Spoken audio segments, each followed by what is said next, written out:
DPS senior secondary school Ajmer corona से जूझते इस संकट की घड़ी में डीपीएस अजमेर पेरेंट्स के हित में दे रहा है एडमिशन पर आकर्षक छूट, साथ ही स्कॉलरशिप और मंथली फीस पर 20% की छूट। इसके साथ ही बस व अन्य किसी प्रकार का शुल्क अब नहीं लिया जाएगा।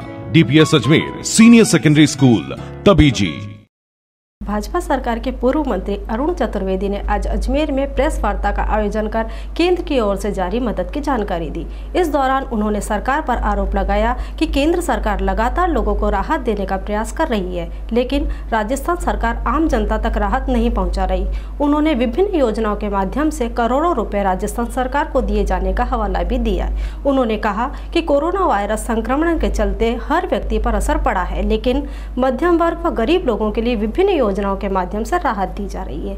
वहीं एमएसएमई के माध्यम से भी छोटे व मझोले रोजगार को वापस खड़ा करने के लिए केंद्र द्वारा सहायता दी जा रही है, लेकिन इस परेशानी में भी राजस्थान सरकार आम जनता को राहत न देकर केंद्र पर ठीकरा फोड़ रही है और केंद्र से ही मदद मांगी जा रही है, जबकि विभिन्न योजनाओं के माध्यम से करोड़ों अरबों रुपए राजस्थान सरकार को दिए जा चुके हैं। इसके साथ ही केंद्र सरकार सीधे जनता को भी फायदा पहुंचा रही है।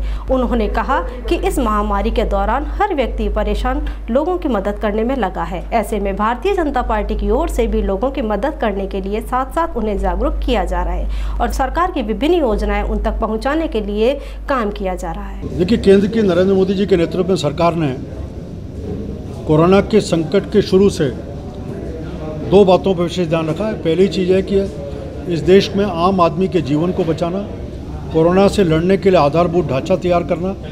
आज इन दोनों चीज़ों पर मैं कह सकता हूं कि केंद्र सरकार की पूरी योजना प्रधानमंत्री जी के दूरदृष्टि के कारण से हम जहां विकसित देश बड़े पैमाने पर लोग मर रहे हैं, वहां हम इस सबको बड़े पैमाने पर जहां संक्रमण बढ़ रहा है लेकिन इसके प्रभाव को हम कम करने की स्थिति में आ चुके हैं। आधारभूत ढांचा आज पूरी तरह तैयार खड़ा हुआ है। वहीं दूसरी तरफ केंद्र सरकार ने कहा कि इस संकट में आर्थिक तंत्र भी गड़बड़ा है, तो व्यक्ति के लिए रोजाना के गरीब व्यक्ति के लिए रोजाना रोटी की व्यवस्था हो, छोटा मोटा रोजगार की व्यवस्था हो, कुछ पैसा उस गरीब के पास पहुंचे, उसके लिए 3 महीने के लिए पहले मुफ्त अनाज की व्यवस्था, प्रत्येक घर में 5 किलो गेहूं या चावल और 1 किलो दाल की व्यवस्था की थी।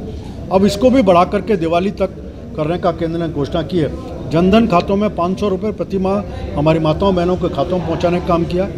इसके साथ साथ जो पेंशनधारी थे उन पेंशनधारी के खाते में 3 महीने तक पेंशन, उसके साथ 500 रुपये अतिरिक्त में और देने का प्रावधान इसमें केंद्र सरकार के द्वारा किया गया।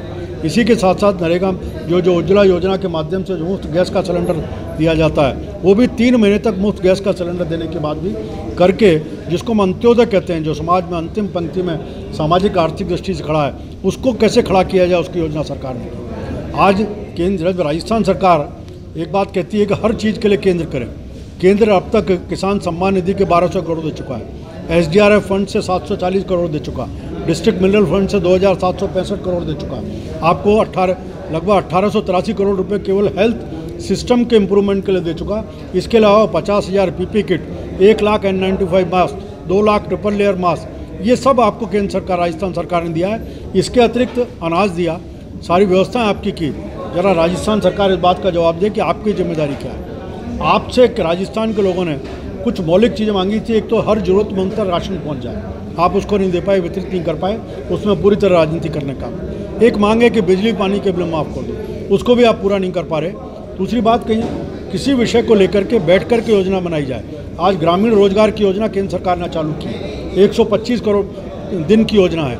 उस 125 दिन की योजना में भी सरकार, राजस्थान सरकार 15 दिन निकाल चुकी है। जितना दिन उसको विलम्ब से रोजगार मिलेगा, राजस्थान सरकार की जेब से 1 पैसा नहीं जाने वाला।